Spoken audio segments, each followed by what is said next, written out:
অতি বর্ষণ ও ব্যারেজের ছাড়া জলে পাঁশকুড়ার কংসাবতী নদী ফুলে ফেঁপে উঠেছে। গতকাল কাঁসাই নদীর জলস্তর হঠাৎ করেই বাড়তে শুরু করে, এমনকি ইডিএল ক্রস করে দেয়। আজ সকাল থেকেই জল কিছুটা কমলে পরিদর্শনে আসেন পূর্ব মেদিনীপুর জেলার জেলাশাসক পূর্ণেন্দু মাঝি। উপস্থিত ছিলেন অতিরিক্ত জেলাশাসক সৌভিক চট্টোপাধ্যায়, তমলুকের মহকুমা শাসক দিব্যেন্দু মজুমদার, সেচ দপ্তরের আধিকারিক, পাঁশকুড়া পৌরসভার চেয়ারপারসন নন্দকুমার মিশ্র, পাঁশকুড়া ব্লকের বিডিও অমিত মণ্ডল, জয়েন্ট বিডিও পলাশ পোদ্দার, পঞ্চায়েত সমিতির সভাপতি পম্পা রাউত, সহসভাপতি সুজিত রায় সহ একাধিক আধিকারিকরা। এদিন জেলাশাসক প্রথমে লগ গেটে জলস্তর দেখেন, তারপর ওই এলাকাগুলি হোক দেখা যাক সেই এলাকা পরিদর্শনে যান। গতকাল রাতে পাঁশকুড়া ব্লকের চৈতন্যপুর 1 সহ পাঁশকুড়া পৌরসভা গড়, পুরুষোত্তমপুর ও 3 নম্বর ওয়ার্ড এলাকায় নদী বাঁধে ঘোগ দেখা যায়। যদিও সেচ দপ্তর এবং এলাকাবাসীর সহযোগিতায় সেই ঘোগ মেরামত হয়। এদিন পরিবর্তন শেষে পাঁশকুড়া বিডিও অফিসে পাঁশকুড়া ব্লকের সমস্ত পঞ্চায়েত প্রধানদের নিয়ে একটি ভিসি করেন। সংবাদ মাধ্যমের মুখোমুখি হয়ে কি বললেন শুনে নেব। এখন আমি ময়না ব্লকে যাব।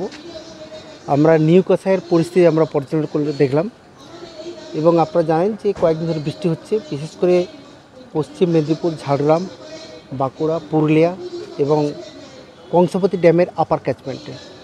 ফলে জল মাঝে মাঝে কংসাবতী ড্যাম থেকে রিলিজ হচ্ছে। ফলে নিউ কাঁসাই এখন আমরা ইডিএল টাচ করে আছি। আজ 3-4 দিন ইডিএল টাচ করে আছি। এখন ভরা কোটাল চলছে, ফলে জলটা নামতে সময় লাগছে। ফলে যদি আরও উপরে বৃষ্টিপাত হয়, তার জন্য আমরা আগে থেকে কী সতর্কতামূলক ব্যবস্থা নেওয়া যেতে পারে সেই জন্য মিটিং করলাম। পাঁশকুড়ার সবকটা গ্রাম পঞ্চায়েত, ময়নার 4টা গ্রাম পঞ্চায়েত মিটিং করলাম।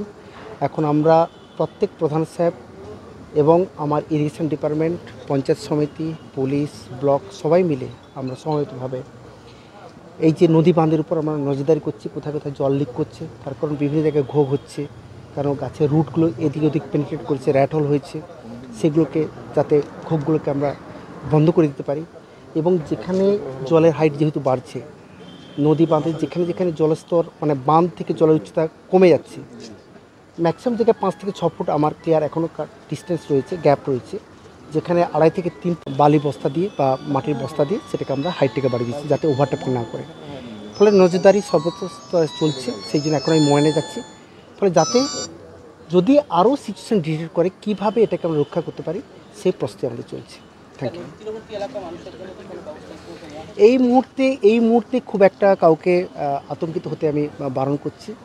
সেই মুহূর্তে এখনও আসেনি, কিন্তু আমরা সতর্ক আছি। ফলে যেখানে যেখানে কিছু আমরা ঘোগ পাচ্ছি সেখানে ইরিগেশন ডিপার্টমেন্ট লোকেরা তার আগে কাজ করছে। ইরিগেশন ডিপার্টমেন্ট খুব ভালোভাবে কাজ করছে। আর আপনারা জানেন যে মাননীয় মুখ্যমন্ত্রী কিন্তু প্রতিনিয়ত খোঁজখবর রাখছেন, প্রতিটি জেলার সঙ্গে আমাদের সঙ্গে কথা হচ্ছে।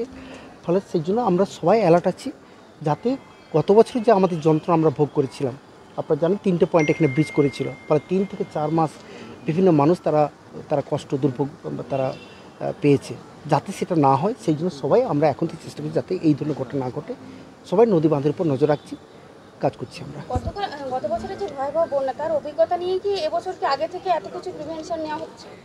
দেখুন, প্রতি মাসে প্রিভেন্টিভ মেজার্স থাকে, গত বছরই ছিল, কিন্তু গত বছর আপনারা জানেন যে অত্যাধিক বৃষ্টি আমাদের যেটা ম্যাক্সিমাম যে ওভারট্যাপিং হয়ে গিয়েছিল। দেখুন, ওভারট্যাপিং হলে কিছু করার নেই। ফলে এবারও একই রকম প্রস্তুতি রয়েছে। আপনারা জানেন এবারে বৃষ্টি অনেক বেশি হয়েছে, প্রায় 2 গুণ 2.5 গুণ বেশি বৃষ্টি হয়েছে এই সময়ের মধ্যে। ফলে এতটা জল নামছে।